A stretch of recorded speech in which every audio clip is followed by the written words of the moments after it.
Okay, hello everybody from Dr. Filippo, and welcome to another episode of The Achiever on the Make. And today with me, I've got Raymond. Raymond is a good friend, and he's got a radio station, and being there is pretty cool stuff, what it does, but I don't want to spoil too much. So, Raymond, I wanna thank you first of all for being here. It's late at night, but thank you. That's cool, man. Welcome. So before we jump into the question, I want you to tell us a little bit about yourself. Who are you? It depends what you want to know. My name, it's Raymond. Been living in Bournemouth since 2006. My background was retail management. Then went into stayed in retail management, but started off in food, then ended up in clothing, cosmetics.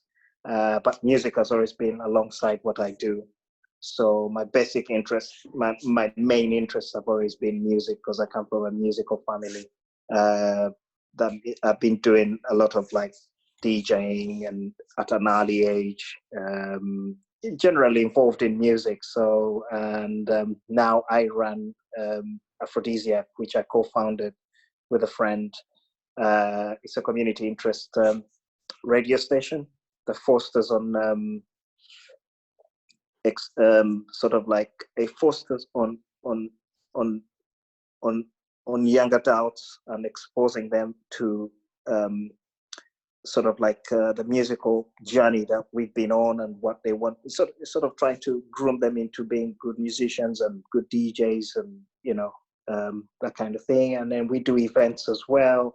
So I'm best around the fact that I do sort of mentoring for young adults as well as doing music for clubs and DJs and events. So that's basically my whole thing. And Afro-Disiac runs around that. So we do events, DJing, mentoring, partnering with other organizations that are similar to us, but we are community interests, so we're not for profit. So so really most of the guys that I work with and everybody that I work with, they're volunteers other than workers for the we just volunteer our time for the organization. That's pretty cool. I didn't know that. And yeah, wow. So what made you get into music? Well, why did you decide? What's your why? What's your purpose? Why did you decide to open up a radio? I grew up with the fact that my parents and my uncles are all musicians back home in Uganda. I'm from Uganda originally, so my parents, up to now, they still have a band that they're in, and they're in their 70s. So wow. I come from a music background, but I didn't follow the band live music side of things. I was intrigued at an early stage by recorded music and playing back of recorded music. So for me, that's what got me interested in that. So, but I'm a huge fan and lover of music, and it's all types of music, so I try and understand and look at it in a different way. So starting the radio station actually started because I used to work for a club, and the club felt that what I was playing was a little bit out of was too abstract. So they were like, look, we don't want this style here, this is not us. So I went on to say, okay, hang on, I can put something together that DJs like myself or guys, collectors of music can come together and play stuff that they want without any restrictions. So that's how the station came about. Okay.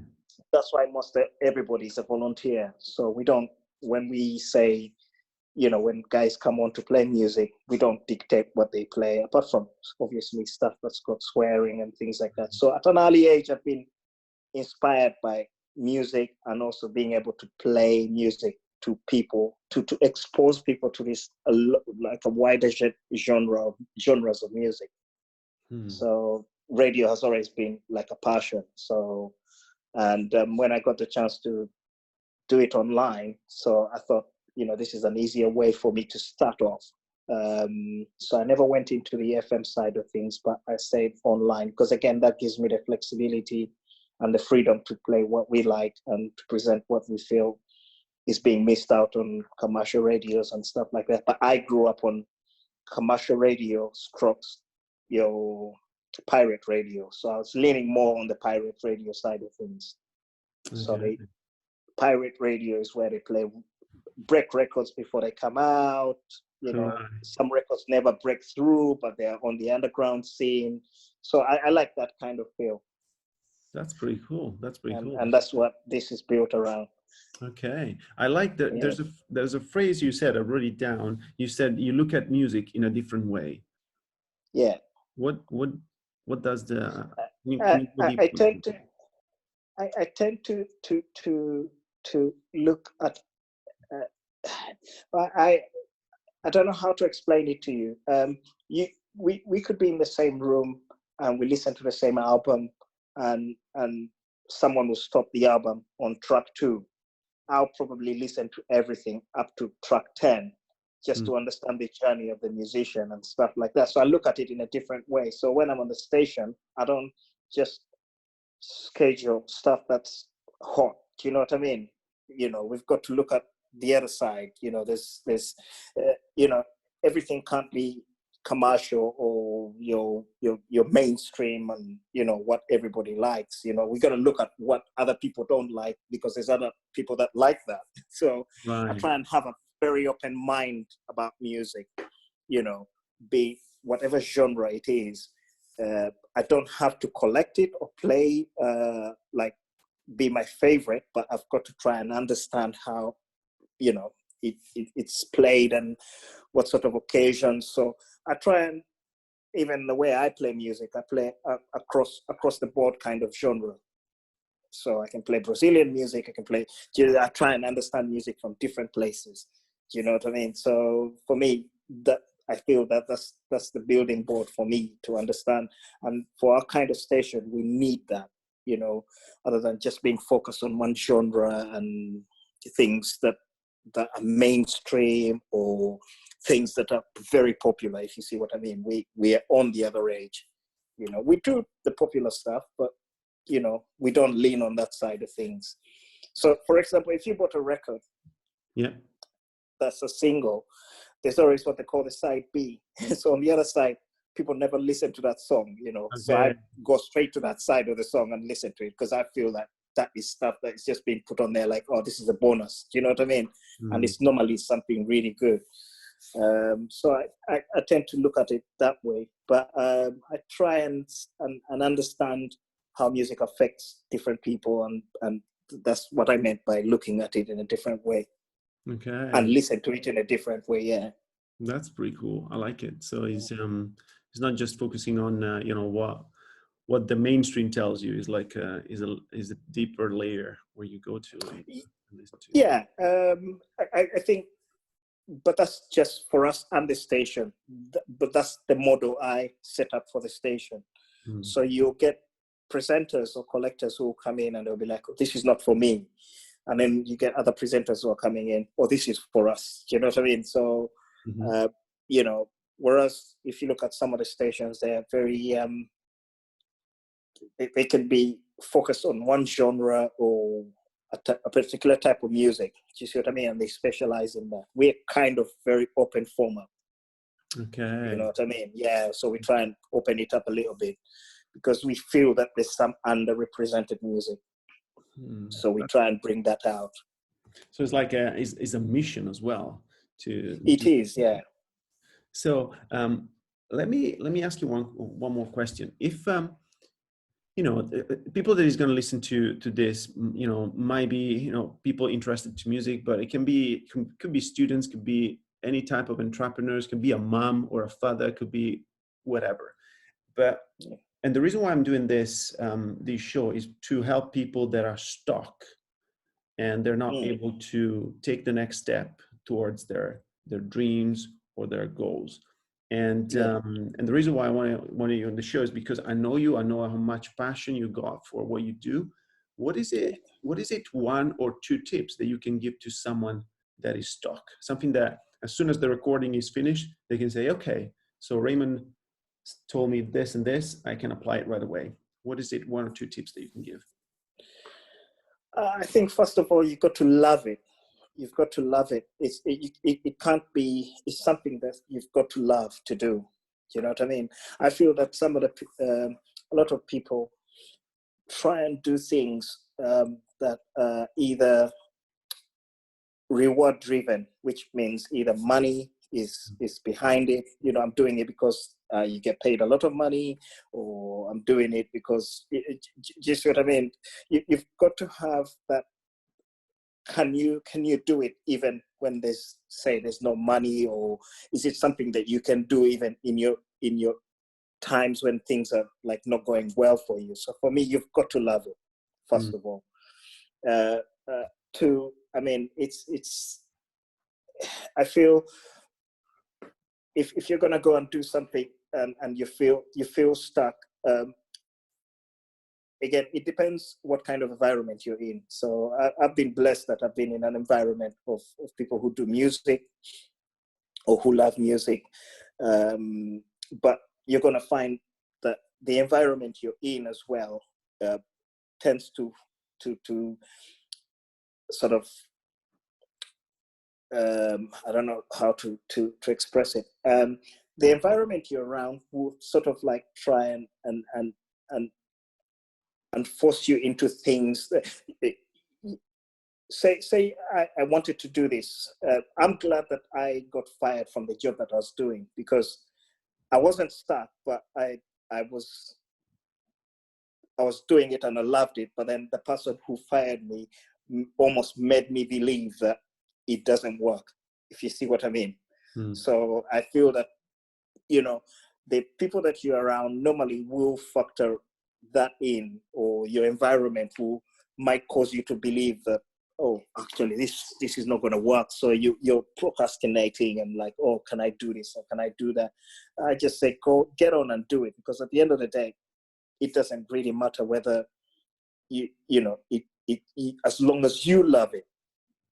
You've got to love it.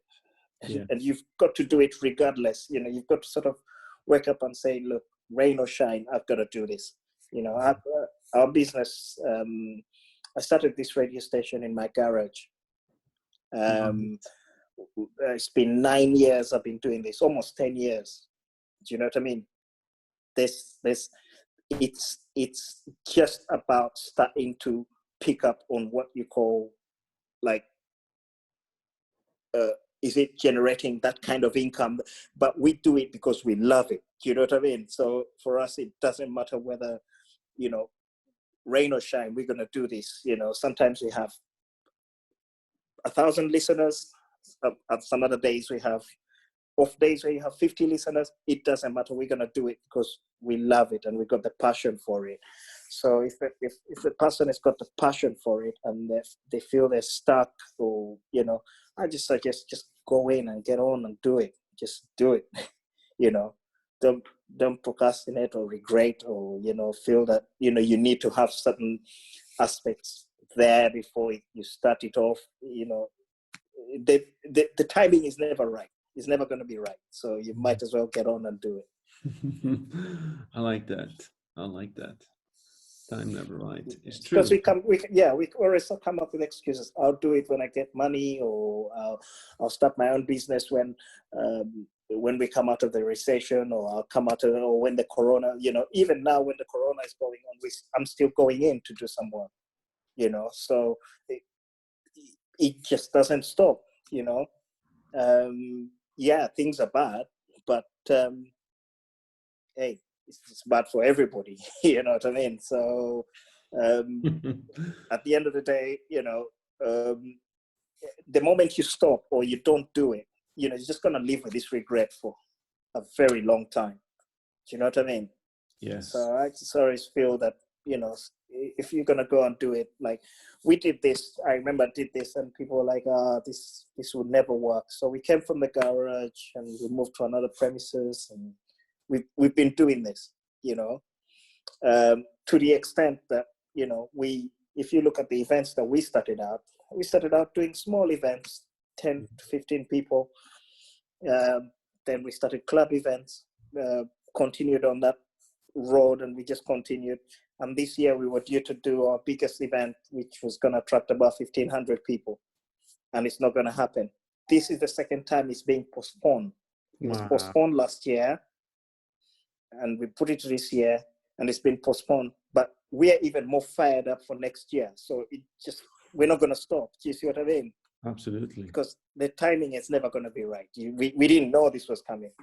Yeah. So, you know, when you sit down and wait for the perfect time, or, you know, I'm stuck because you got people around you saying, oh, you know, that wouldn't work. Normally I think your network is your net worth, you know, so your network really plays a big role as well. So, you know, I think, you know, the people that you're around, if they're not supportive of what you're doing, they try to, you will fall in that category of, you know, parents, family members, you know, there's all factors, even spouses, wives, girlfriends, husbands, do you know what I mean?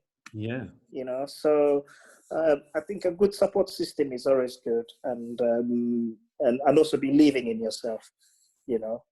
I think that's a big factor. So if you jump that gap and just believe in yourself, and I've always believed that you start small and you will always build. It's just small steps, and you just keep going.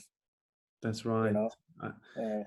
I really resonate with something you said, that you know, sometimes you feel like you want to procrastinate, or, you know, I'll do it later, I'll put it off, and it just reminded me of something that happened this morning. I was tired, and I was like, oh, I'm not going to do my exercise this morning because the kids were up last night. Like, okay, I was listening to this voice saying, that's fine, you're tired, you did your deeds last night, you deserve to just rest.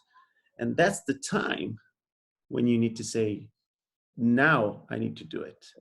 That's when you feel like that you shouldn't. That's when you need to get up and go for it. I think that the mind is the first thing we need to train. The mind will always play tricks on you. Always. I mean, I'm in the same situation. We've been in the now that we've locked off, we haven't been playing out for a long time. But every time I jump on the decks to try and play something, I just, you can't do it. You've been doing it like your holiday and everything.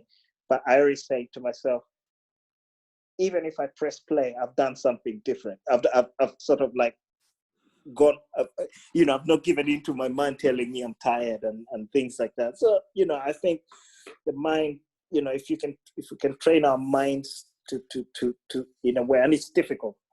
I suppose it's very difficult because procrastination is a big disease, and it will affect all aspects of progress. You know what I mean? In every way you look at it, you know.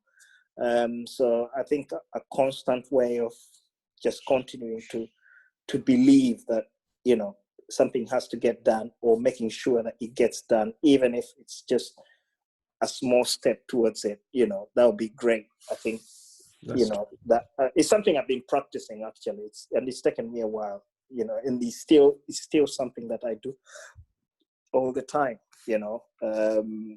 This festival that we're trying to do has been very, very challenging. I started this off about it's coming to 2 years now, and I went into it without any experience of running a large event. And I've learned so much over the last 2 years, to the extent that I've pinned it down, all the documents, knowing what is required and stuff like that. But when it was rejected the first time, I could have stopped there and I'd be, this is not for us, because everyone kept on saying we had so many issues to blame, or you know, they don't want us, it's not their kind of thing and all that. But all they were saying is that this is the way we want to do it, and this is the way you should do it. And, you know, so it got stopped then. They said, go back. We came back, worked on the project as if it was still going ahead. So it was stopped last year in April, and we just continued working on the project up to this year. And now it doesn't look like it's going to happen, but we're still working on it for next year. So we've already rolled out next year's plans. You know, we're like, okay, it's not going to happen this year. We just move everything to next year. What can we change? What if anything happens? How do we deal with this? Because we haven't done one yet. So it's easy for us to back out at this stage to like, oh, you know what? We can't deal with the expense and everything. So this is the hardest part. I think it's different if you've done the event before. But if it's your first one and every year it's getting deferred, you always feel like, you know, maybe it's not right. It's, you know, maybe it's not the right time. You know, you come up with excuses, and then eventually you will give up. I guess it takes persistence and resilience to do it. You know, you get first year didn't go through, second year didn't go through. Man, he's like, whoa, what's gonna happen next year? But it's gonna happen. It's gonna happen. If it's not here, it's just gonna happen. Yeah, it's gonna happen. Yeah, that's awesome. I think every time something doesn't go ahead, it's sort of setting you up for another bigger thing. So for me, I'm looking at it. It's actually growing, even if it hasn't yet taken place. Nice. Because if I look at the plans we had at the beginning, and I look at the plans now, the actual event has evolved even before going out to people. So it's growing on paper. So you got to look at it, you know, there's other sides of growth other than just the physical part of it of going out, you know. So, but yeah, you know, think about all the growth you are going through because of the challenge. Yeah. That it's quite challenging because obviously we are limited for work. As you know, we're contractors as well outside the station. So we run, you know, events is our main revenue. Supplying of DJs to clubs and stuff like that, that's our other revenue. So all those have been stopped. Yeah. Or, you know, they're not going to go ahead until later on in the year. So there's that side of things is stopped. So again, it's easy to sit down and say whatever, but then you look on the other hand, there's all other ways of doing things. You know, there's been grants handed out to small businesses. There's, you see what I mean? So yeah, it's dying over here, but hey, there's hope here. You know, you can take that hope and work with that, and you know. So I think it's a challenge anyway. Life is a challenge as it is. So, you know, at least, you know, whoever thinks that they're just going to dive in and then it gets easy. It doesn't. It just, in fact, when you get in is when it gets fired up. That's you right. know, like as soon as you start, I believe it's the same with you when you started the practice. Yeah. You know? You gotta love it, as you said.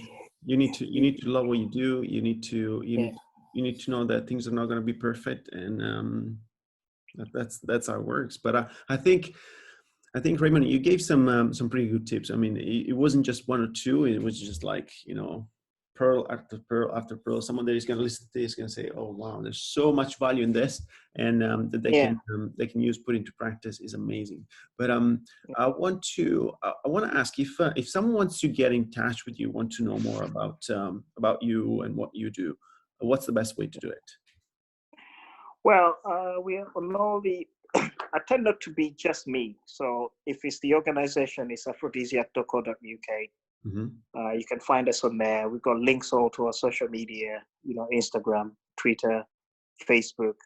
And we encourage, you know, anyone that's a music collector, a DJ, aspiring DJ, want to learn, to come and join us, because we're running a community interest network whereby, or if they just want to supply us with their music so we can play it, we got all the information on our website. You can just go on there and just hit it, and all the information is there. My number is there as well. They can reach me directly, you know, if they wanted to talk about events or anything like that. That's pretty cool. You know, but, you know, again, even listening in just to see what we do helps as well. So yeah, we're, you know, I believe that, you know, we reach to a wider audience. That is cool. So, Well, yeah.